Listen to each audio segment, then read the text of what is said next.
is day 7. I hope you're all with us still, because we've got some awesome speakers today and tomorrow.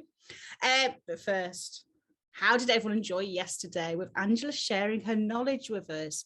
As you'll have gained, I did a lot of my training with her. We even talked about her Leon Burgers, which, oh my goodness, it's definitely a dog I want in the future. But let's go on, Claire. What did you enjoy about yesterday? Because we talked about click training, didn't we? So Angela was one of you heard yesterday. She's one of the first people to bring clickers to the UK, and she's trained a range of animals, and she has her clicker workshops in the summer as well. What did you think about it all, Claire?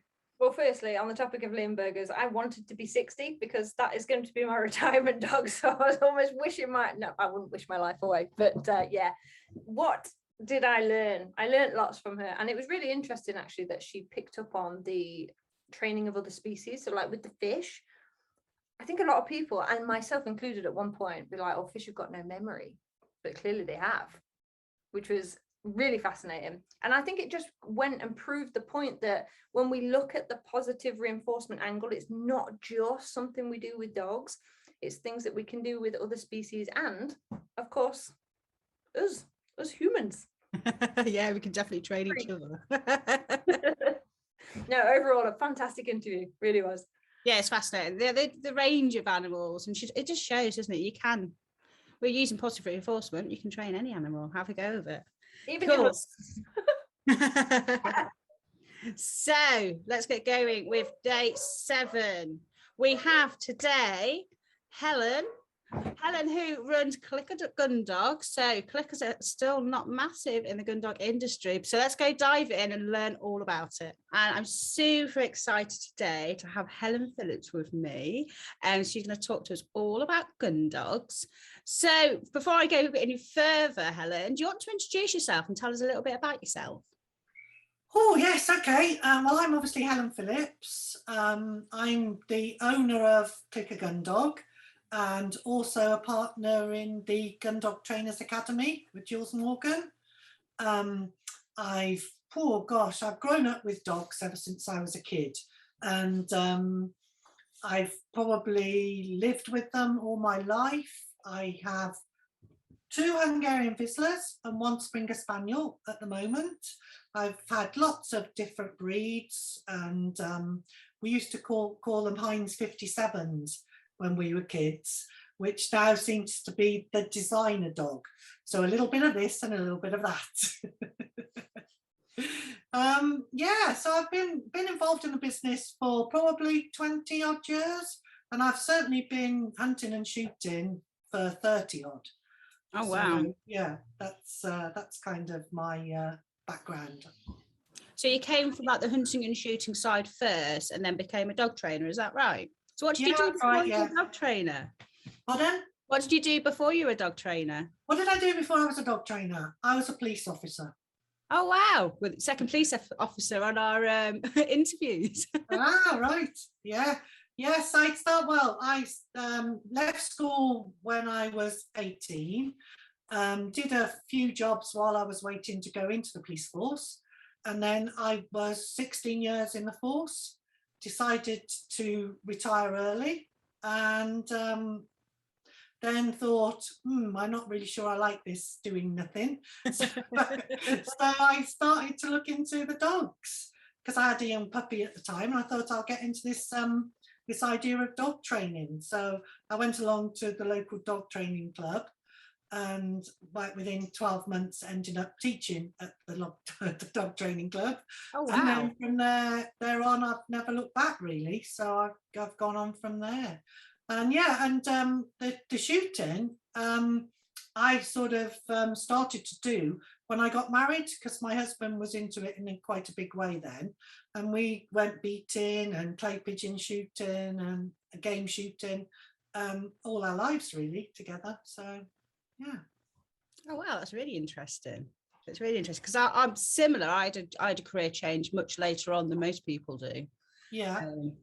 So it can be done, guys. Everyone thinks most dog trainers start right from when they were young, don't they?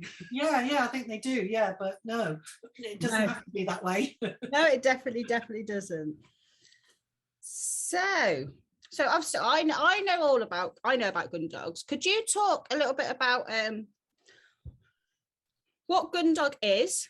So you've got your company called Gundog. So what's involved in what breeds do you get in Gundogs? I know you also get like different sections of them as well, don't you? So like your HPRs, etc. Can you explain a bit further? Because obviously some people on here won't know anything about the Gundog world.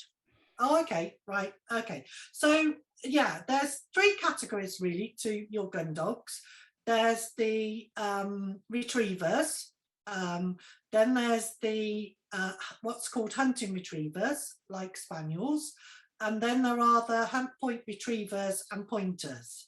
Okay, they're so if I start with the retrievers then, so for example, the retrieving breeds, they are your Labradors, your Golden Retrievers, and then there are a lot of other breeds.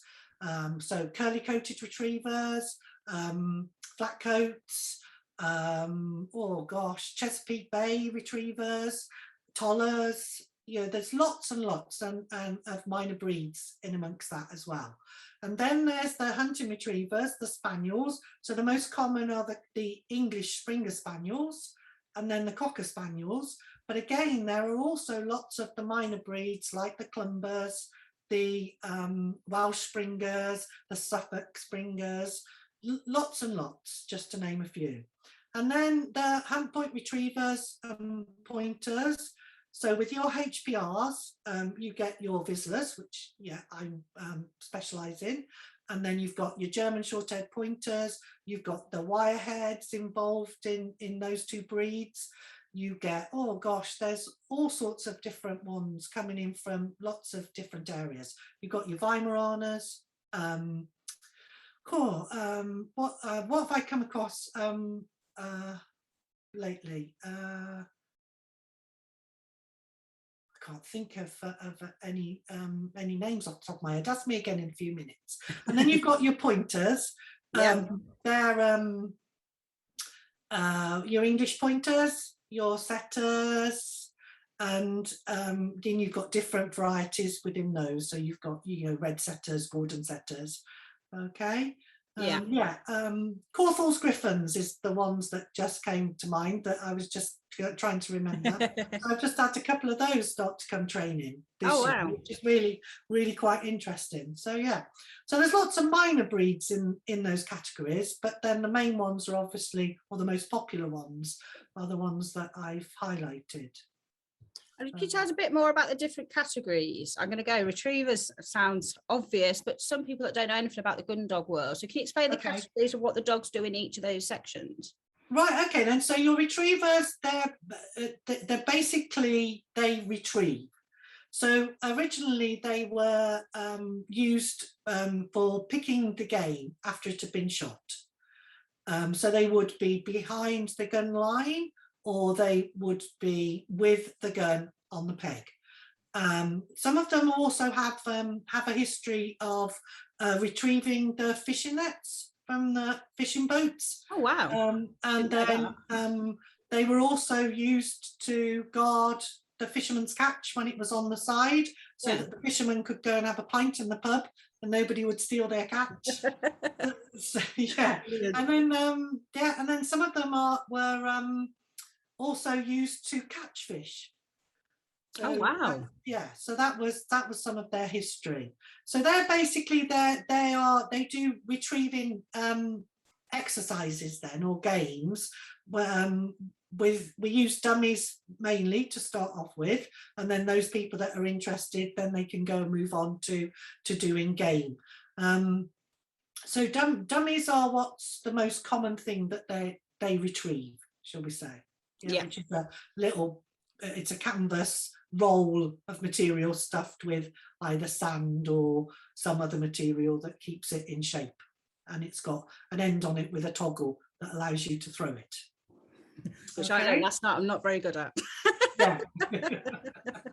Okay, and then your hunting retrievers, hunting retrievers, they're like the spaniels. They're designed to hunt and flush game. So what they do is they have this very busy quartering pattern where they zigzag backwards and forwards, and then when they get a scent of a game, they get right on top of the game and then they push it up in the air. So they flush it, and they're designed to work very close to the guns. So the guns can possibly then get a chance to shoot the bird as it flies up.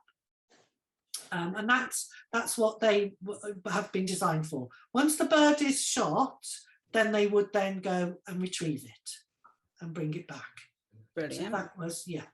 And then the hunt point retrievers, the difference between those and the hunting retrievers is the point part. They have been bred to hunt huge areas, so to range. And then the point was developed so that they'd indicate where the game was for the gun, and then they're going to be able to get to them as fast as possible.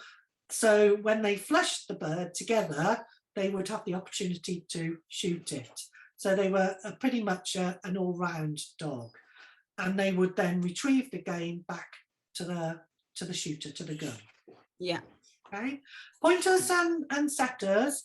In this country, they're used for on the moors and mostly for grouse shooting, and they range quite long distances, possibly slightly further than the HPRs, and they just point and then flush the game. They don't retrieve in this country, or in competition, I should say, they don't retrieve. So it might be that, you know, certain handlers of them do get them to retrieve. But if you're doing a competition with them over here, you don't retrieve. Whereas in Europe and the rest of the world, they tend to retrieve. So yeah. Oh, that's interesting. Yeah, that's basically the categories that we've got. Yes, that should make it a bit more interesting. And for people who don't know about anything about the Gundog world, to understand where all the different breeds sit and stuff, and what they're bred to do. I think sometimes people don't understand actually what dogs are bred to do, and how we should make use of it. Absolutely get them doing the stuff they're bred to do. So the dogs that are more, the dogs that range a lot further, are they more likely to be hard to train and more of a chance of them running off? And let's go with a pet dog owner rather than a Gundog owner that maybe doesn't know there's this new breed to them, because they're maybe not engaging as well with the owner because they want to be ranging far.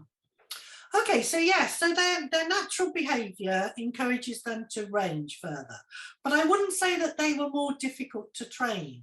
I think that you always have to balance it out with the dog that's in front of you, because you can get a Labrador Retriever that is just as difficult to train and who has a great nose and wants to range. So it's not so specific throughout the different types of Gundog of what you are going to get. So they can all have great noses, they can all have great ranging behaviour, and they can also all have the desire to hunt with intensity. And that's what you get in a package when you get a Gundog. Brilliant. Okay. Yeah. So yeah. So no, some HPRs are very well. Some of them, they're called Velcro dogs. So they're very, very, close to you and want to be with you. But then they can also be the other end of the extreme. Yes. So it just depends on what you get. Yeah, the dog in front of you, like we always say. Yeah. The dog in front of you. Yeah. I'm going to come back to that in a minute. But first, what I want to ask you, what does engagement mean to you? Engagement, in what context are we talking here? So talking about keeping the dog's engagement with you. So we're talking about getting better engagement basically with our dogs and building that connection that you get with your dogs. Because you're going to need good connection when you're out working your dogs on, when you go out and shoots, aren't you? Yeah, I see. Yeah, that's okay. Yeah, because we tend to call it connection. So engagement and connection. Okay. So so really what it means to me is that you're both in tune with each other, and that you're working as a team, and that you're actually in balance with your environment. So the more stimulating the environment, the more valuable you have to be. So it's increasing your value in relation to the things that are going to be a draw for your dog. Okay, so whatever you can do to aid that, so the higher value rewards that you can give, the more engaging you are with the dog, the more focus that you pay for in the beginning is what starts to build that great connection. And then also alongside that, there's two other things that you need to consider. Is one is giving the dog the choice. So that gives them empowerment in their learning. And that's often what builds a very good trust with you. So that trust then also builds towards connection and engagement. So I don't think it's an actual engagement. I don't think it's a specific behavior. Yeah. I think it's a big bubble of stuff. Yeah, that you build on over the time. Okay, some of which is behavior, some of which is emotion, and some of which is trust, relationship. Brilliant. Okay. So what sort of I know you do a lot of games and stuff like I do. So what sort of games and stuff like for your foundations would you get started with? Say with a young dog, what sort of stuff would you do to start building that connection?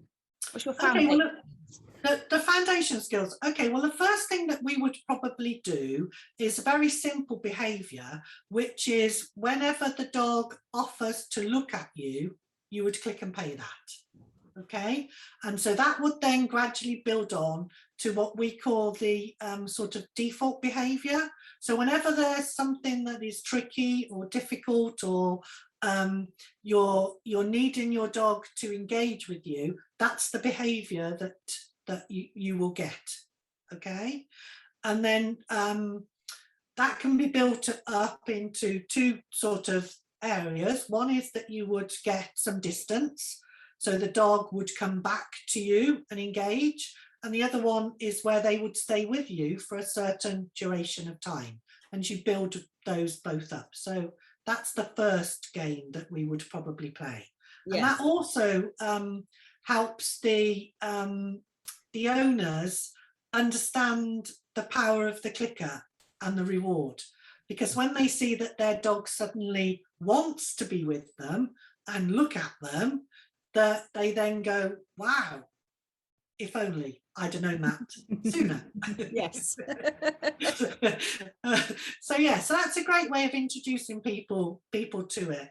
And then I perceive that, or we perceive, GTA and Clicker Gundog, that both the whole process is just games. Okay, because all they're doing is you're playing games with your dogs, and that's what you should think about. Even when you're teaching them life skills, it's all about games, and it's also about challenging them to want to understand what those games are about. So encourage and play, that's one of the starting points, most important. And yes, we are advocates for tugging with your gun dog, for using toys with your gun dog, letting them have access to all those things. Oh yes, definitely, because that's where you get to understand so much about your dog through play. Yeah, definitely. Yeah. So is it frowned upon in the gun dog world to use toys? Yeah. It's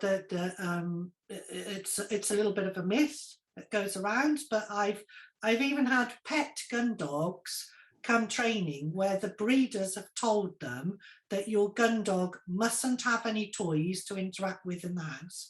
No squeaky toys, no chewy toys, and you mustn't play ball with them because they're a gun dog. And they're gonna, I know, and that's when they're in a pet home as well, not when they're going to go working with game and birds. It's just, yeah. And I know it's a little bit crazy. So that's one of the things that we're trying to change, is that perception out there, and try and get pet owners to understand that their gun dogs need to express this natural behaviour, and play is the best way for them to do it. Yeah, agree. Absolutely love doing play with my guys. Yeah, they love it, don't they? Yeah. And so, and yeah, I was just going to show you something then. Hang on a Well, minute. yeah, go for it. So what we're talking about, so this is the kind of thing that I would play with my Oh, dog. wow. Yeah. So this is a tuggy toy. Yeah, and it's got fur on it, and it's not, it's not, they love it. And that's what helps also with your connection and your trust. So, Yeah, definitely. Yeah, it's good. Cool. So I want to pick up on there as well. You're talking about clickers. So clickers are still not very well used in the Gundog world. So you are standing out there and getting everyone using clickers and stuff. Yeah, definitely. Explain a bit to people about that as well. I know that it's not used in the Gundog world as much, but can you explain? So I suppose it's almost a bit old-fashioned. Is that the right word to put it? And they've not picked up clickers, or is there another reason they're not interested? I know there's staff sometimes they're like, oh, what are you doing? You're using a clicker. Can I see what you're doing? So some people are starting to come around, aren't they? Do you want to talk to me about that for me? Yeah, well, I don't know whether old-fashioned is the right term to think about using. I think it's a little bit of that basically we're still progressing with the clicker within the world of Gundog training. Okay, and we've not until just over the last, I suppose, maybe 2 or 3 years started to have an impact on what is expected, I suppose. So if you don't win any competitions in the Gundog world, then you don't understand what you're supposed to do. And that's the kind of the thought process in it. So people, if they want to do well with their Gundog, they will then think to look to somebody who's won competition or something like that. And so there's only a few who've trained their dogs to a high standard with using the clicker process and force-free training that are now actually starting to break through into that world. So that's where it kind of stems from. So it's the idea is that yes, it'll work for a pet Gundog, but not for a competitive Gundog, or not for a shooting Gundog. But the thing is that I work all my dogs, and I work my dogs through the shooting season, and I know for a fact that it works. And so does Jules, my partner in the GTA. She goes picking up and with her dogs, and it works. And she's also just achieved her Gundog Club grade 5 with Otter. And so we're starting to, there's people who are starting to come through with these high standard dogs that are, able to enter competition, shall we say. There's another side to it as well, in that people who start to train this way with force-free and clicker, they don't, or I should say probably ethically, because that's what it's all about. They don't want to put their dogs into that situation of competition where they feel under pressure. So they try and train their dogs to a point where they are good, but then they still choose not to put them into that competition. Yeah, because often it's the people who get nervous and then they let their dogs down. So it's not the other way around. It's like that. So we're trying to educate with that side as well. But yeah, clicker training is it's out there. It's in the dog world, isn't it? Yeah. And I think it's the best way to go. Yeah. I agree. Well, so I've got so many more questions to ask you about. So I'm going to ask about competitions actually first. Explain a bit. What is a competition when you talk about in the Gundog world?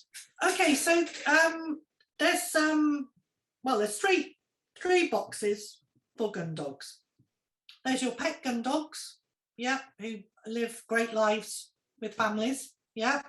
Then there are your competitive gun dogs, which there are two sections, two field trials and working tests, and a few other little competitions and assessments that go on around that. And then there are the ones that work in the shoots or on the shoots. The competitive side of it, then there's field trials which are based on shoots. Okay, so they're where you're working with live game, and they're kind of simulation of a shoot, and you are shooting live birds, and then you're retrieving live birds, hunting live birds. So that's what a field trial is all about. Oh, very high standards. Yeah. Then there's the working tests, which are usually on dummies. That sometimes you'll get cold game on a working test, and they are little competitions or little tests that are based around what skills your gun dog would have to know. So, for example, say for HPR, then you would have a hunting exercise, which would possibly involve a stop whistle, maybe some shot, and maybe a retrieve. Then there would be a water retrieve and an obstacle retrieve, or maybe another retrieve of a variety. So a blind or a double mark or something like that. Yeah. So that's what a working test is. And it can be a mixture of, like I say, cold game and dummies for that. And then there are lots of little sidelines to that. So there's the sort of things like the Gundog Club grades. So they're, where you go in on your own and it's just you and your dog and you work through those grades together. And then there's the Kennel Club Working Gun Dog Certificate, and that can be on dummies or on game. And that's based around going shooting with your dog. So actually taking your dog to work in the shooting field. Yeah. And then that's the final part of the whole thing, is where all this was all built around, was the shooting world. Yeah. And there are several jobs that your dogs can do in that area. So you can have a dog which sits on the peg with the guy who shoots, or a girl who shoots. I shouldn't be sexist, should I? Yeah, with the person who shoots. Person. Yeah, person.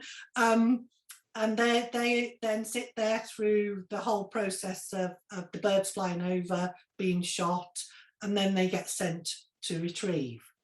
Okay.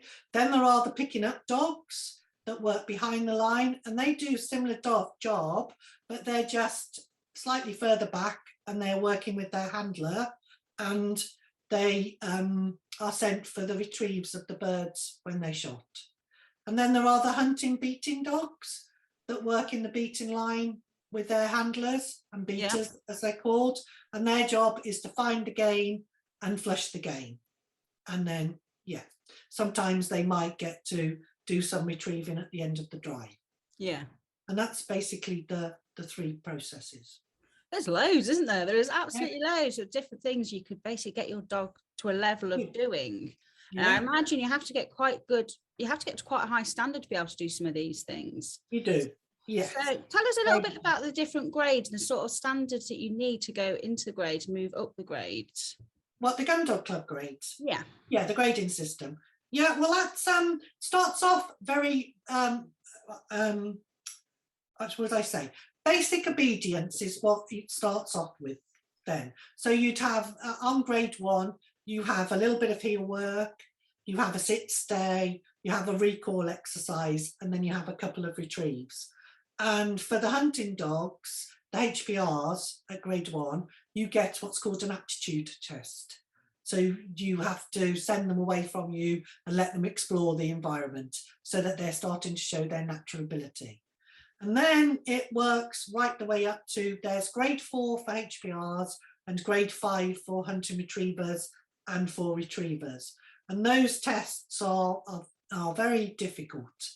They involve a lot of skill, and they also involve a lot of distance and longer time. So hunting for the hunting retrievers is a longer time. The distance of the retrieves that they have to do is much further. The ground that they have to work on is much more complicated. And so, and then for the retrievers, the distances can be 180 yards for a mark and 120 yards for a blind. So they're very, very long distances, and they take that sort of level. Grade 5 takes probably about an hour. Yeah. Oh wow. Oh So it's a wow. long test. So you really have to get your dogs to a high level to be able to do those ones. Yeah, you certainly do. Explain to people what a mark is, and because I didn't know what this was until I started. Right, okay. What is a mark? And what's you said a blind? I think it's on there. Okay, so that's linked to retrieves. So there's 3 types of retrieves. There's a mark, a memory mark, and a blind. So that's a building block process, really. So a mark is where the dog sees the bird or the dummy and marks where it lands on the ground. Okay, a memory mark is where they've seen that happen, but then something else has happened afterwards. So for example, they've turned away, they've done some heel work, or they've watched another bird come down or dummy come down, and then or they've maybe got taken away and then had to go back and find that bird or dummy, sorry. Yeah, okay. So that's what a memory mark is. And then a blind is where nobody has any idea where it is. So the classic that the blind is built on is the gun that turns round to you and says, there's a bird down over there, and points at several trees over there and says, it's somewhere over there. And you're thinking to yourself, well, I don't really think you shot it, but okay, I'll have to go and look for it. And so you have to go out there, and you have to be able to get your dog to go out there. So blinds are about sort of trust and building handling exercises with your dogs. At the other end of the scale, marks is more about your dog doing the job. So you don't really get involved in that. You just watch it go down and get your dog to where it's gone, and then it's their job to bring it back. And then obviously the bit in the middle is the building block process of going from a mark through to a true blind. Yeah, building up gradually once they're starting to understand how to do it. Yeah. So I'm going to ask you, I'm going to choose this, even though I know I've got one. If I was getting a spaniel puppy, and I was starting at home, what sort of things would you give people advice to get started with? Because you always hear from people going, I just want to get it right. I don't want to mess it up. I don't want to mess my dog up. But I also know I've got a spaniel, so I want to, say we've got a retrieve, you want to start making use of it straight away and help pulling out their natural abilities. So what sort of things would you recommend for a new spaniel puppy owner to start with the foundations? Okay, a new spaniel puppy owner, right? First things first is, I would say, let the puppy grow up a little bit. So let them explore their world, because that's all they're going to want to do at that age. Make sure that you get them off their leads, okay, so that they can explore, but they're also learning to be connected with you. Okay, that's probably the most important start. Don't try and do sit, stays and heel work at that stage, because it's not going to happen. All right, because they just want to see what the world is all about. Build up play with them. That's possibly one of your first starting points, and maybe some little sort of boundaries then.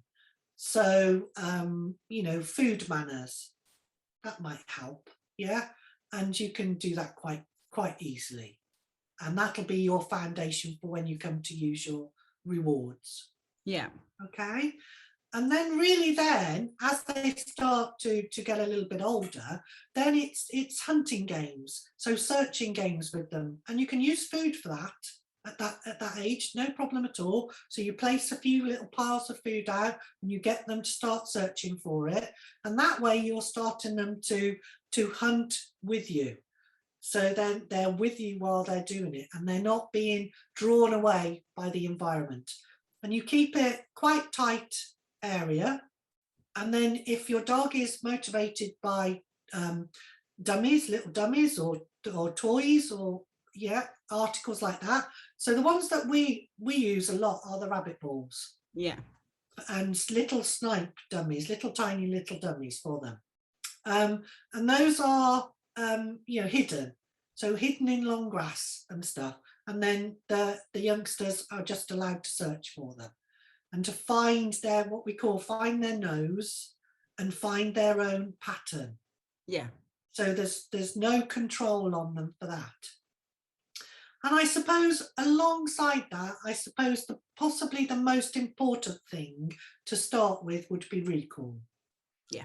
So that's your trained behaviour, even with a puppy. So when I have a litter of puppies, I teach them a recall before they go.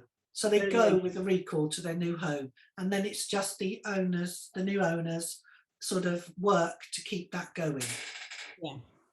So you can really do that at a very young age. You can condition a recall at a very young age. Brilliant.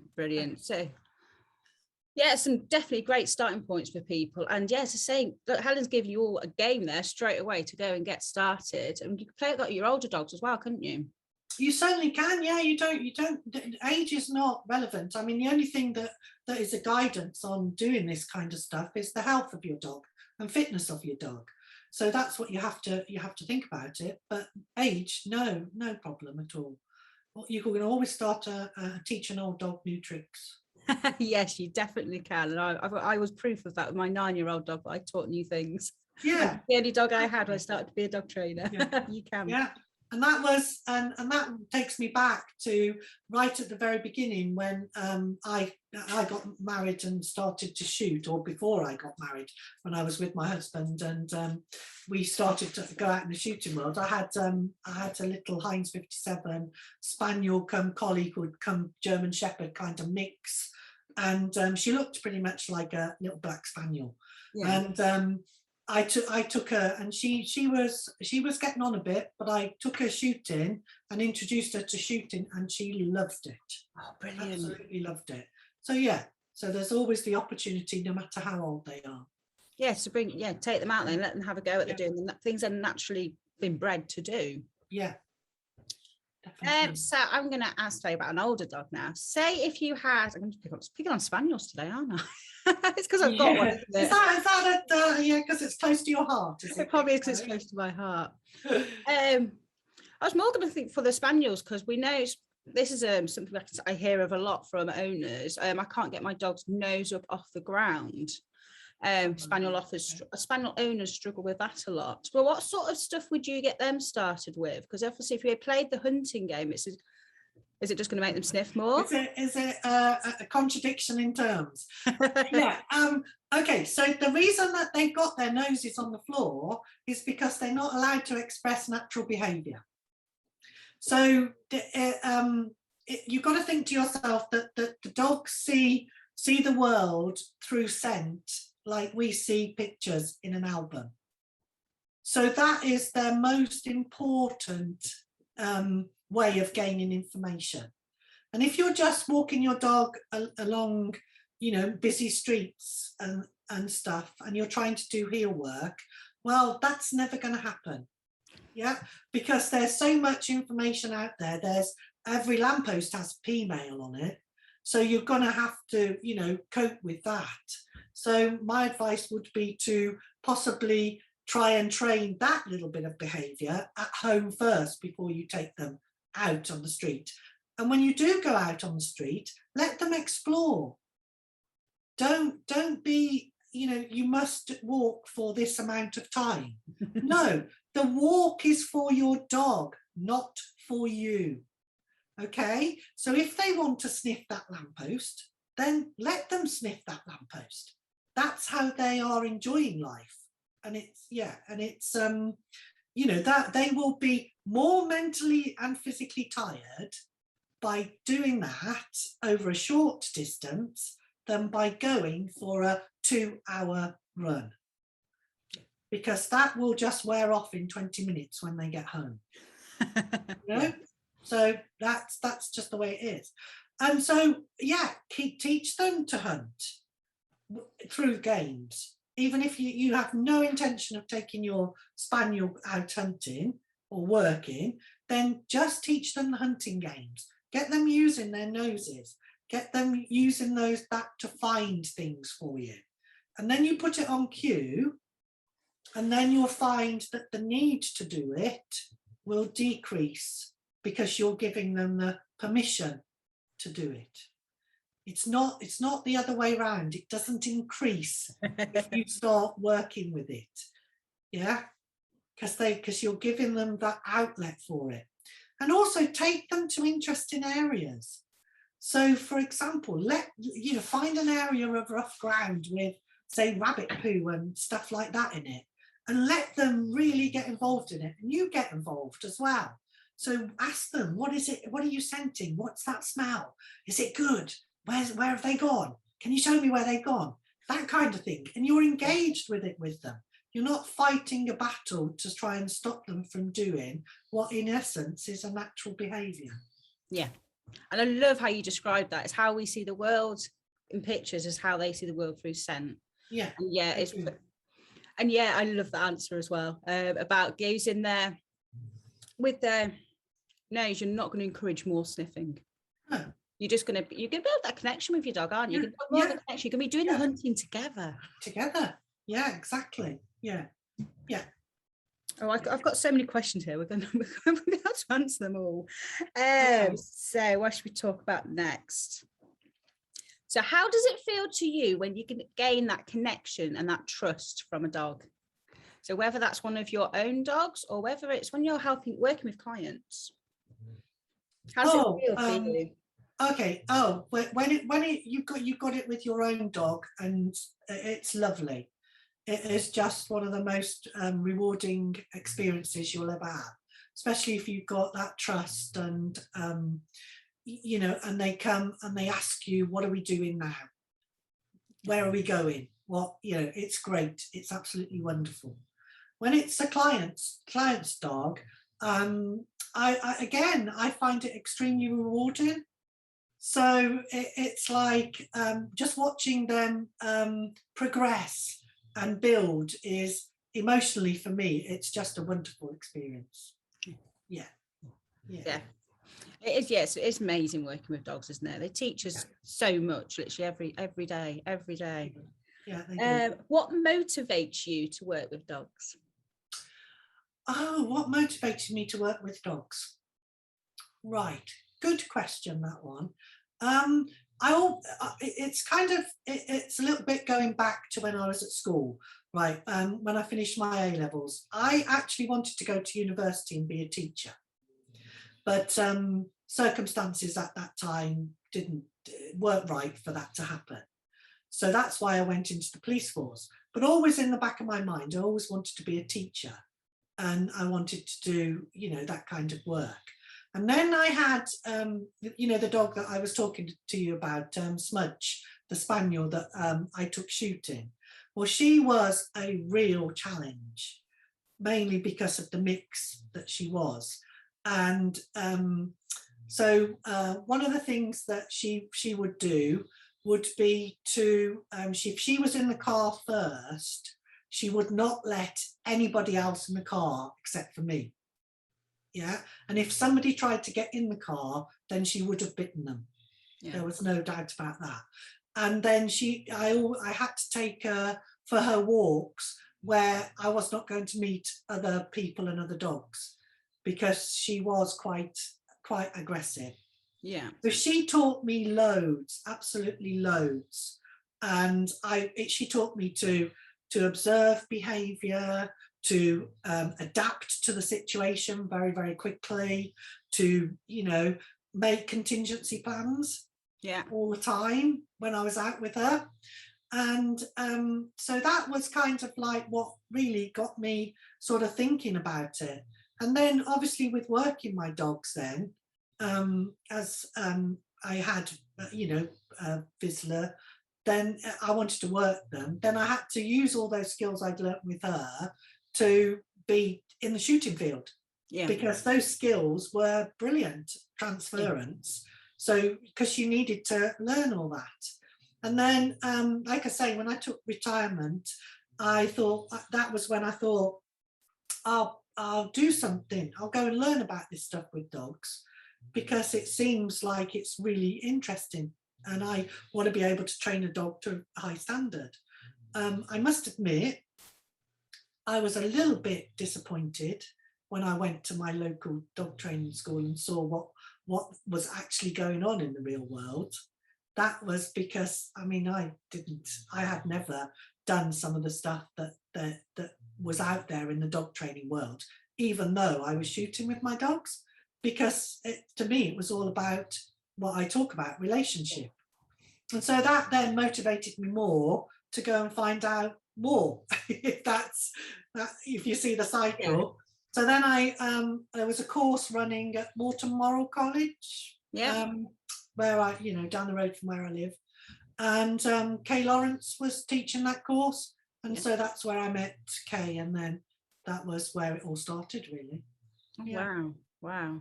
So what sort of things did you see at the dog training class you went to?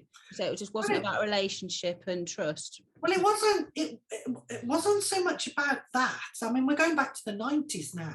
So, things, Barbara Woodhouse's days, if you know who Barbara Woodhouse is, that is.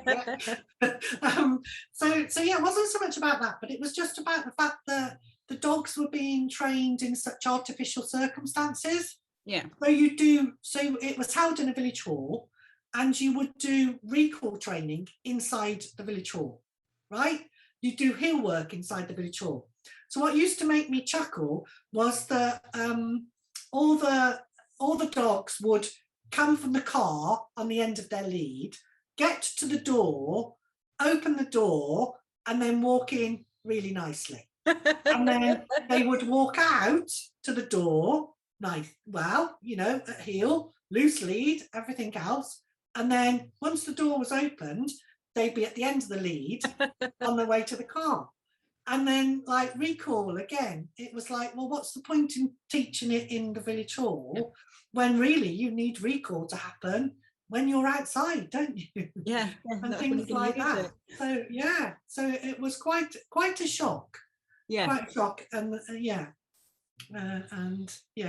and then obviously in those days, check chains were still being used with the dogs, and you would it was a bit so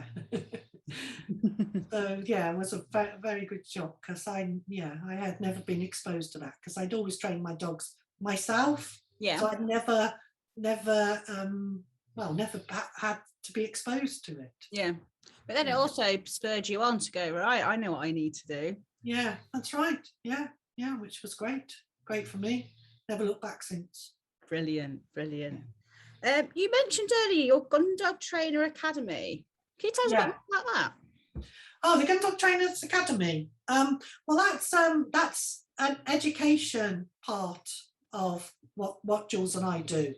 So it's courses. There's a handler's course, which is designed for people who want to learn more about handling their dogs, more about the methods that we use. So the clicker training, the force-free and ethical objectives that we advocate towards. And then there's a teacher's course, which is, it's an accredited course, which then gives you the skills to be able to pass those ideas and objectives on to your clients, and to encourage people to actually introduce gun dog training into their pet classes. So it's designed to encourage people to come in and get a qualification, which they then feel confident about teaching gun dog skills to their clients, really. Oh, brilliant. And also also for themselves. So yeah, it's quite intense. They're both 4 modules during the year. The teachers is 4 days on each module, and the handlers course is 3 days on each module. Oh, brilliant. Yeah, and they get contact with us throughout the year. So that's really good. Yeah, so it's great. Yeah, there's also the DTA also runs a membership, which is an online foundations course, which you can take a look at through the website, the Gundog Trainers Academy, and that gives you recipes and videos and little exercises to do that then is a building block process for your Gundog. Brilliant. And that will take you through to the good foundations would take you through to being able to do competition later on. Oh, fab. So it's really getting the ethical training of Gundogs out there, aren't you? Yeah, we're trying to. Yeah, doing our best. Yes, yeah. definitely are. So what I want to end with is, could you give us some top 3 tips for building connection? We kind of did this a little bit earlier, didn't we? But should we round them up again? The top 3 tips for building your connection with dog. We talked about play, didn't we? Yeah. Okay. So basically, it's anything that the dog offers you in relation to a connection with you. So I focus, coming back, asking a question, what are we doing? All of that should get rewarded. Okay, that's a starting point, baseline. Play is, well, that's it, isn't it? That's where it all starts, isn't it? So play is what you should be doing. And then what you've got to think about is letting them choose, make decisions, I should say, probably. So you set them up so that they make the right decision. And once they've made the right decision, then that's empowering them. And that gives them that opportunity to be able to say, no, they didn't want to do that. Yeah. But majority of the time, they would say, yes, please. Because you've set it up correctly. Because you've set it up right. And yeah. Oh, okay, those are probably 3 tips. Yeah. Your 3 tips for everyone to take away with them today. So before I say goodbye, where can everyone find out more about you, more about Clicker Gundog, and more about the Gundog Trainers Academy as well? Okay, well, so they can find more about the Gundog Trainers Academy on the website, which is basically gundogtrainersacademy.co.uk. Okay, and it's also, if they want to go there, there's also a free ebook on there which they can sign up to, which, you know, we're talking about this connection and what we should be doing and what are the tips and stuff. Well, that actually explains all that, and it's free. Brilliant. So, yeah. So what's the free book called? Recall the Missing Link. Perfect. What we'll do is drop a link down below for everyone so they can sign up for your ebook. Okay, cool, good. And then if they want to come to me, then it's clickergundog.co.uk. That's where you can find me. And I know you do a massive, because I come down to you, a massive range of different courses you can do there. Absolutely. Yeah. Well, I would say it's an amazing place to go down to. At first, it's not just, it's a lovely venue, but it's the people down there. The people down there, the people who attract to your courses, I think. It's just a lovely atmosphere and everything. Yeah, well, that's what we try to do is you won't hear any shouting, screaming and stuff when you come. At the venue, the people are lovely, very, very nice and calm and focused. So yeah, it's a great place to train. Yeah, it's really nice. Obviously the facilities, they're great. The facilities are amazing as well. We had a little bit of a dip last night before we came home. Oh, cool, good. But yeah, I think because it's non-judgmental and people are there to help each other out. Yeah. Yeah. Someone said, I really want to go down to Helen Phillips's place, but I'm a bit unsure. I'll be embarrassed by my dog. And I was like, no, go. They'll just absolutely help you out. No, you don't have to be embarrassed. Yeah. You don't have to know anything to come. You can, be a complete blank canvas and not feel out of place. Yeah, so I'd recommend anyone's interested in doing any of that, and even foundations just for your puppy, and go to get yourselves down there, guys. Really, yeah, I can't recommend it enough because I've enjoyed going down there so much. And we finished our foundations last night, which was fun. Oh, A bit sad that it finished, to be honest. yeah, there you are. Yeah. That's well, hopefully next year when we get the barn up, we probably be able to run courses through the winter as well. But at the moment we just don't have any, because when the light goes, Yeah, we just can't work, so we can only work during the day. yeah, I think we could just got it in last night. Yeah, it was, wasn't it? Yeah, it was tricky. I know when looking at the clock, I was thinking, oh, 8 o'clock, it's a bit dark. We were fine. Yeah. Well, what I want to say next is thank you ever so much for taking some time out in your day, coming to have a chat with us and let everyone know more about the Gundog world. Okay, thank you very much. Thank you for coming, and I will see you later, Helen. Bye-bye. Okay, thanks. Bye. Bye.